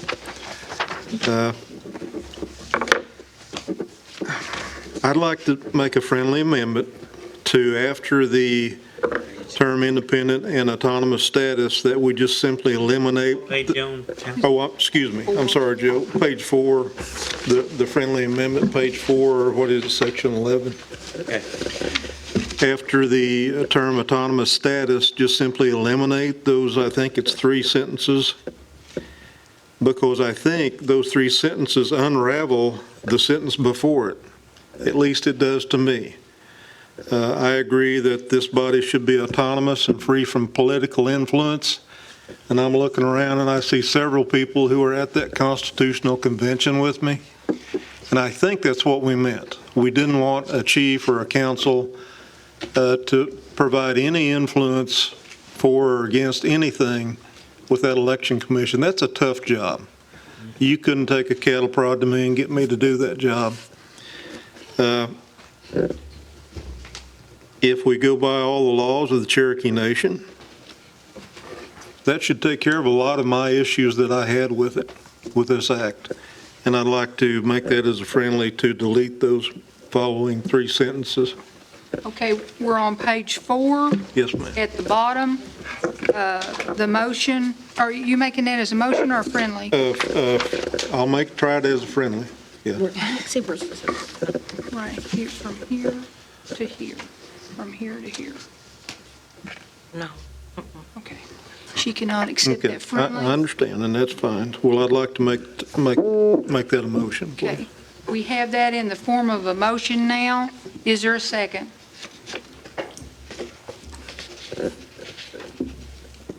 I think it died for lack of a Yes, second, ma'am. Mr. Lay. Okay. Okay. So that puts us, do you have other comments, sir? Yes, I do. We came close with this friendly. We didn't come close enough for me, because I think we've unraveled some of the original meeting that they're going to go by Cherokee Nation laws, because then you come right back and say they don't have to. They make their own laws. And that's just not where I want. We should set the law, we should set the regulations, and then let them hold official and honest elections. That's what I think we should do. That's what I thought we were doing here. Thank you. Okay, we'll go back over here to Mr. Thornton. Yes. I actually think that this council has the right to change this act if they want to change the act. If something in here doesn't work out right, I think we've got the right, and I'm not for positive about that, but that's the way I read the Constitution, that we can change the laws, from what I understand. As far as the council changing the amount of funding it takes to file, I really don't see that big a deal there. Thing about me, when I first started, it took me about $2,000 to run an election. I just came out of an election that my opponent had over $40,000 to run his election. And I think it's going up and up and up. I don't think this has anything to do with it as far as the amount it takes to go file. I'm just like some of these other people around here. I've had people that come up to me and said, David, why don't you run for chief? Why don't you run for deputy chief? Well, same old deal. I don't have the money to support that. I can't gather up $300,000 to run a chief's race or deputy chief's race. And that's exactly what you're going to have to do. Let's just call cow, cabbage here. And that's what's going to take to get it done nowadays. It isn't like it used to be. I was on there, I've been there for 14 years, going on 15 years, and I've seen lots of changes. And to me, giving the power to the election commission is what we're supposed to be doing. Should have done it before this. But to me also, and the AG could make a comment on this if he wanted to, but I think this council can change this act. I don't think it's just written in stone. So that's the way I feel about it, and I'll be voting yes. Thank you. Yes, Mr. Walkingstick. My views on this is that we elect our commission, and we put our confidence in these officials to make these decisions. And when I was out in the communities, everyone talked about the election, and they were biased, and there's cheating going on. There was no transparency, and that's what we're trying to create as a council and for a commission, to have that transparency and be non-biased. And we're all elected officials up here, and we don't need to have our hands in their business. And I think that's going to get the confidence of our constituents that we do run honest elections and that we can count. Because, all the different elections we had, it was an embarrassment. Going to different workshops and so forth, and, Cherokees can't count. That's an embarrassment. But anyways, I'll be voting for this, and for the commission to be autonomous, as long as it aligns with the Constitution. Thank you, Speaker. Thank you. Mr. Lay, I think you needed a clarification. Yes, thank you, Madam Speaker. General? Yes, sir. I got a question for you. The utmost to answer. Do you have a copy of this, sir?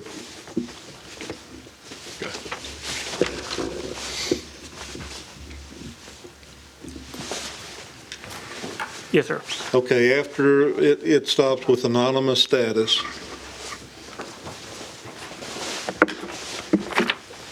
on page 4, section 11. Yes, sir. The next three sentences. Yes. What do those mean to you? Well, such. If you were, Yeah, go ahead. Okay, well, I'll say, such a question, I'm hesitant to answer on the fly like this. Okay, let me give you, for instance. Okay. We do it that way? Sure. Okay. The next sentence says, "The Election Commission shall develop policies and procedures concerning personnel." Does that mean different than HR personnel rules? It could. And contracting and meeting requirements, which shall be exclusive and controlling to the Election Commission. And again, I am not going to render an opinion on this because I may very well be asked for an official opinion, and I have a whole staff of very good attorneys that will help me draft that opinion in a very thoughtful fashion, so I can't come up here and taint my what an opinion may one day be by trying to answer these questions off the cuff. I do appreciate the concerns. We'll see what passes out of the council, and at some point, if I'm asked to interpret those issues, I will do so in a thoughtful and meaningful fashion. But I can't just come up and say, hey, this is what I think. I don't think that would be fair to you, wouldn't be fair to the council, wouldn't be fair to the Cherokee people without a learned response on those questions. You got off the hook, Todd. I'm pretty slippery. Okay. Thank you. Julia, I believe you were next. Yes, thank you. I just have, people have already stated some of my concerns, many of my concerns about this. I have responses to other things that have been said that I do just want to go on record. I will not support this in its present. I can't. I agree completely with Councilor Keener. I have great concerns that right now we have someone who is basically a foreigner to our government. And she's a very nice lady, I'm sure, but she's not a citizen of our government. And yet is in charge of our whole election process. And I don't know what national government in the world would ever allow something like that to happen. And it's not about personalities, and it's not about who's friends with who. I'm not making any kind of comment about the character or the quality or the expertise or anything else about this individual, but it's just not appropriate in a process which is the very foundation of the function of a democratic system, to have someone who is not a citizen of that system, of that government, basically conducting something like this. And that is what is allowed as this is presently written. And I just don't think that inspires confidence in the citizens of our nation about this process, and it certainly doesn't bolster the constant assertions that we make about ourselves that we are a nation, that we are a government. In this case, we act like a group of people who are good friends and know each other, and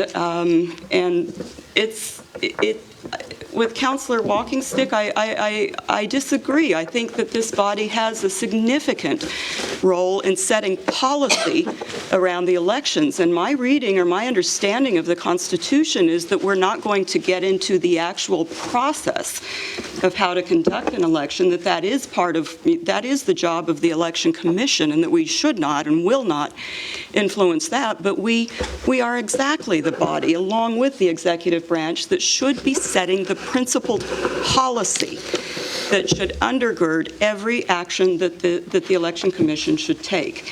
And to not even assert strongly that we are a government that does set that policy is shockingly remiss to me. I mean, shockingly remiss. So I also share concerns that Councilor Thornton has expressed, but I come to a completely different conclusion about it than he has. I am horribly dismayed that it looks like it's going to take $40,000 to run for and support financing to gain a seat on the council. It may take close to somewhere between $500,000 to $1 million. in campaign financing if someone wants to win the office of chief now. And I don't think that we have to just throw up our hands and say, well, there's nothing we can do about that. I think keeping the filing fees at a reasonable place where anybody who wants to throw their hat into the race is realistically able to. That's good democracy. That's a good system. That's a system that is not owned by moneyed interests, that is not owned by outside interests who can buy us and buy influence with us. And that's what we should be. That's the principle, that's the policy that we should be developing law around. So I want to pull this out, to the big picture, not of who we know and who's a nice person and who has integrity. And, we just seem to do this over and over again, it seems to me, on the basis of people that we know. But we have to realize that when we put this into law, it's not about the people who are presently running things or the people who are presently on the commission, but we don't know who's going to be there in the future. And we don't know that they are going to be of such good integrity, perhaps, as the present people may be. And that's why you have a policy, that's why you have a principle, because it's not always going to be the ones that are there now. And if we break with those principles and those policies now, yeah, we can change the law in the future, but it's a great deal harder to do it when we've already committed some kind of a violation of policy.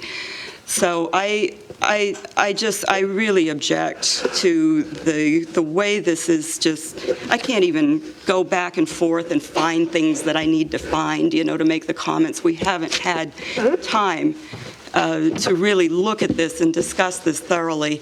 This is not good government. This is not the way to pass significant, important codes that will set us on the path for our most fundamental exercise of democracy in our nation, which is how people vote and the ease with which they will vote. And I become just increasingly disillusioned about the ability to even have a competent and fair and honest election when things are done as was stated earlier, just on the fly like this. So thank you for letting me, take the time. But I do have serious concerns about this. I can't support it. Thank you. Okay. Mr. Baker? Thank you, Madam Speaker. I've had the same concerns that have been expressed by many of the council people. One of the major ones that I have is the notarization of the absentee ballots. For example, in California, it's my understanding that they refuse to notarize the envelope, but they will notarize a slip of paper for you to insert in your ballot. And yet this says that the envelope must be notarized. And so this basically disenfranchises all the California Cherokees from voting absentee. It will. So I will vote against this. Okay. I think I've got everybody here. Janelle, I think you had some comments. Yes, I do. I think we have an outstanding election commission right now. And let's remember our last two elections went off without a glitch. We had a recount. The numbers stayed exactly the same. We've got a very capable team, and we need to give them the status of having their commission set up to be a separate entity to do their job. Right now, the way it's working, they don't have the say-so or the authority over the office staff that is running the office. They don't answer directly to the election commission. There's some people over there that really don't know who their boss is or who they're supposed to answer to, and this is going to put some teeth in that and let them be separate. And I think this is a really good law, and it's a step in the right direction, and I'm for it. So, thank you.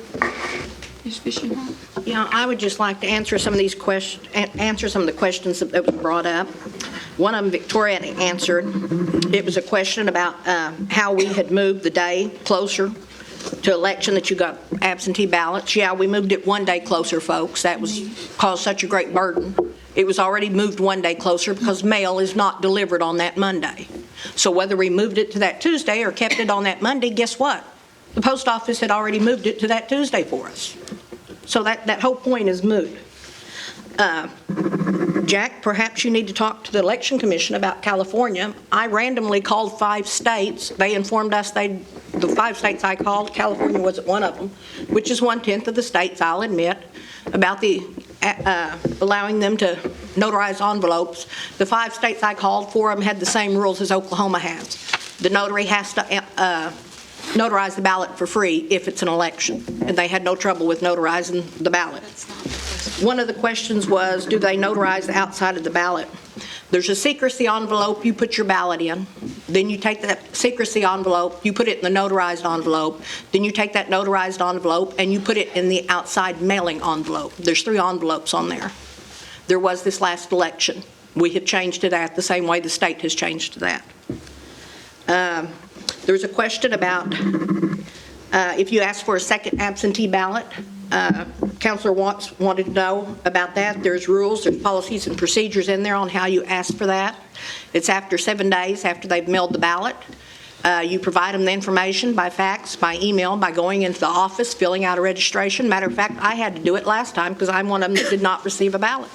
It was very simple, folks. It was not a hassle. It was my right as a voter. It was something I wanted to do as a voter. There was a question about the Marshal Service escorting them. That's in their policies and procedures. The Marshal Service goes to the ballot, goes to the precincts, follows the ballot back. There's 2 precinct workers that carry the ballot boxes back. There was a question on where it's locked up and are they opened or closed at the precincts. If you want to call the election commission, they will walk you through the process. At the end of the day, they run the machine through the process, they tally it up, they put it on the window. There's mutilated ballots, there's leftover ballots, there's all kinds of paperwork left over, there's unused ballots. They open the ballot box, put them in their place, close the ballot box, they place a seal around the ballot box. They then load it up with the marshals behind them, they bring it over here to the election commission.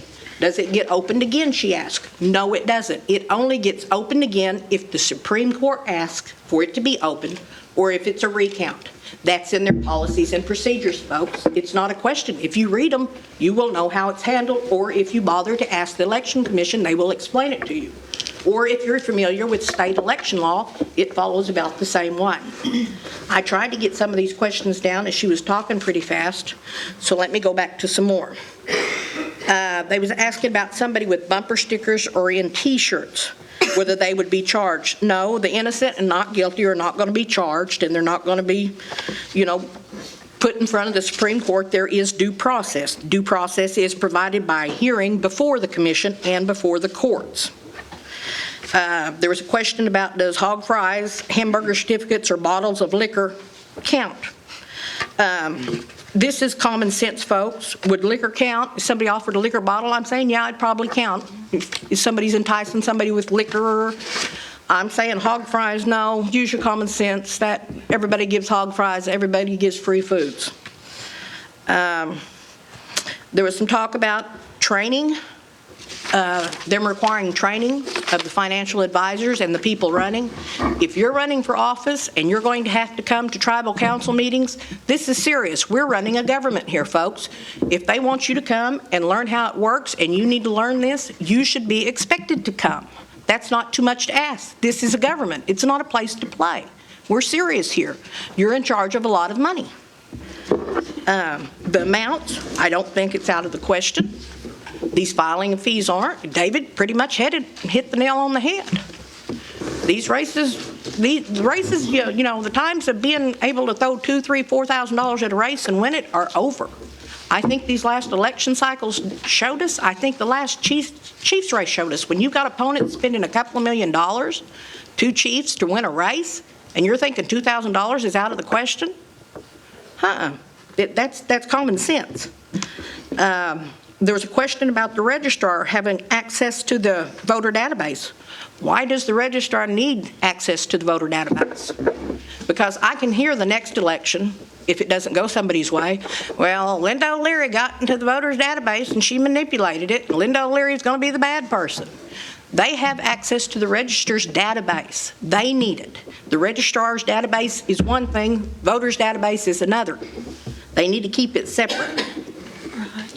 About the non-Cherokee being over there, she is the director. She is not the administrator. She has taken the place of another non-Cherokee, Terry Rainey. Terry Rainey ran our elections for a long time, and this council had no trouble having Terry Rainey, a non-Cherokee, run our elections. Nobody complained when it was him, but we're complaining now. The administrator is who's going to be over there, and it's the commission that's going to run our elections. And I know 3 of the members on that commission are higher blood quantum than most you people on this council are. So, you know, you're being a little hypocritical there. Let's see, what else did we hit on? The marshal service escorting them. The ID. I don't think you all understand the word OR. IDs are an option, also personal knowledge or other IDs is how the law reads. The definition of interference. I think they said they'd apply, and maybe a lawyer needs to help me here, Black's Law. There is a definition of interference, and I don't think you can define every single interference out there. I think it's a hindrance or maybe improperly attempting to do something, but they're going to put it in their policies and procedures. Making changes. There's going to be no address changes, folks. Trust me, Adair County is the most messed up county there are out there right now, and I have been fussing about it, but they're trying to correct P.O. boxes and rural routes right now. They're doing it, they're not changing addresses, they're just trying to put people in the proper district and the proper precinct. And if anybody should be upset about it, it should be me and Frankie, but we're wanting at least to get Adair County halfway right, and we're not griping about it. We fixed the membership. Our Diane Barker Herald done a search and find. We replaced citizen membership. That was easily taken care of. Janice Taylor fixed the 45 days, published it in the Phoenix and on the website. So a lot of these have already been answered. That's all of them I got time to write down and answer, but I was able to. And the fact that people are saying they didn't have time and this was rushed down their throats, it's been a couple of weeks since committee, and if you need more than a couple of weeks to read your law that you're going to be voting on that's so important that everybody's talking about, you need to get your priorities straight, maybe. And I'll be voting for this. Thank you. Okay, I think everyone's had an opportunity to express their opinion. I'd like to just read the Cherokee Nation Constitution as it pertains to what we're talking about tonight. In Section 1, it says, "There is hereby created a Cherokee Nation Election Commission. The commission shall be autonomous and permanent entity charged with the administration of all Cherokee Nation elections in accordance with election laws," and that's what we're talking about tonight, which is Title 26.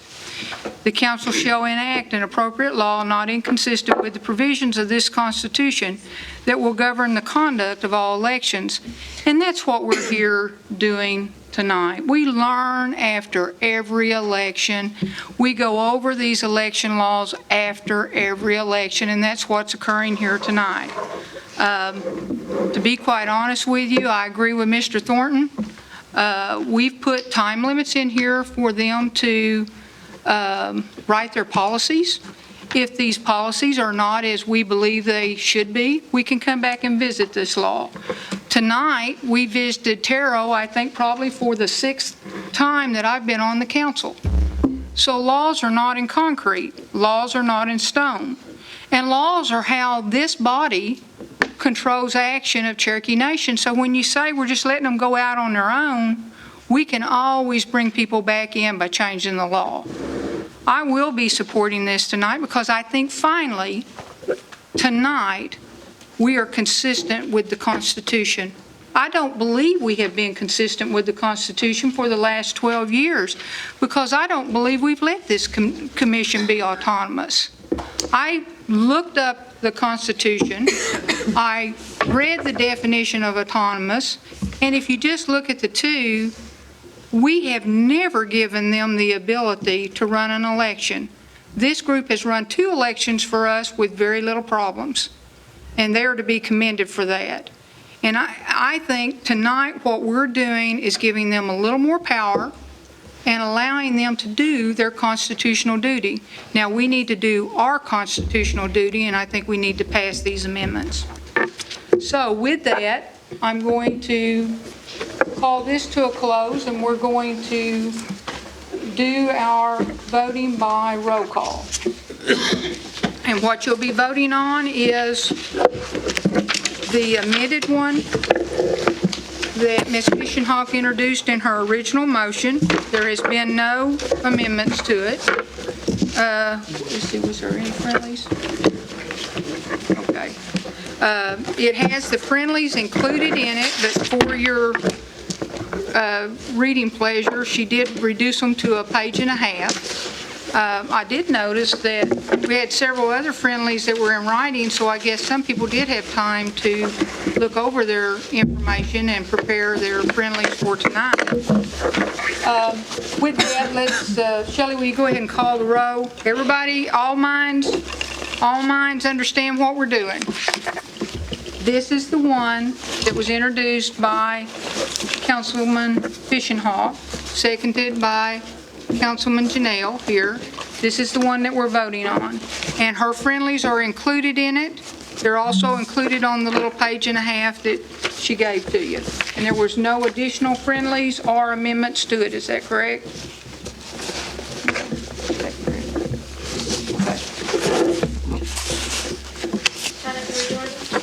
Yes. No. Abstain. Curtis Smith? Yes. Ms. Taylor? Yes. David Thornton? Yes. Victoria Vesquez? Yes. David Walkenstick? Yes. Kara Callan Watts? No. Jack Baker? No. Harley Bowser? Joe Byrd? Yes. Julia Coates? No. Jody Fishenhoff? Yes. Janelle Fulbright? Yes. Don Garvin? No. Frankie Hargis? Yes.